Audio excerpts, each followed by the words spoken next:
Bienvenue au musée de Terra Amata, qui est un musée préhistorique, un musée consacré à la préhistoire, un musée de site qui nous permet de découvrir la vie des premiers Niçois qui s'étaient installés sur une plage il y a 400 000 ans. Ces hommes de Terra Amata, eh bien, ils fabriquaient un certain nombre d'outils et pour réaliser ces outils de pierre, ils utilisaient les galets qu'ils trouvaient sur la plage où ils étaient installés. Et parmi ces outils de pierre, il y a un objet emblématique qui est un peu la star de cette époque du Paléolithique inférieur, qui est le biface.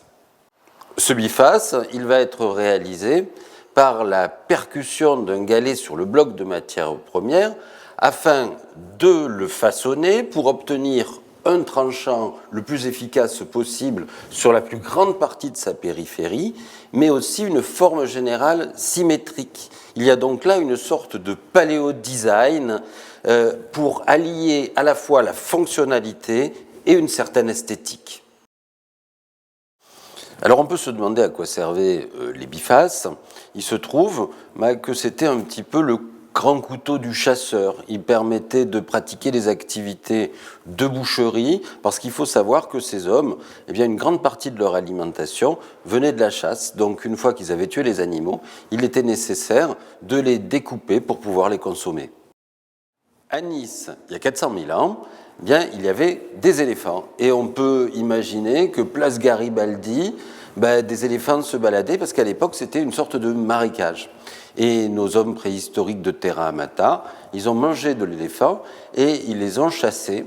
D'ailleurs, ils semblent avoir préféré les individus juvéniles, les petits éléphantos, peut-être parce qu'ils étaient plus faciles à chasser, peut-être aussi parce qu'ils étaient plus tendres à consommer. Alors, les éléphants de Terra Amata, ce ne sont ni des éléphants d'Afrique actuelle, ni des éléphants d'Asie actuelle, mais c'est une espèce qui a disparu, qui s'appelle l'éléphant antique, Paléoloxodon anticus en latin, et cette espèce, elle était plus grande que l'éléphant d'Afrique actuel, avec près de 4 mètres de hauteur. Nous sommes ici dans le saint des saints du musée de Terra Amata.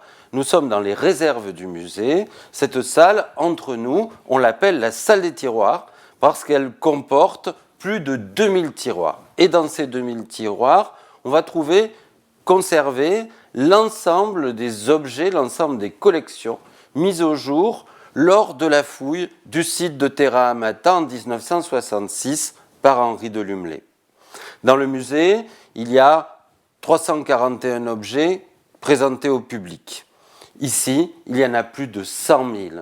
C'est en fait la partie émergée de l'iceberg.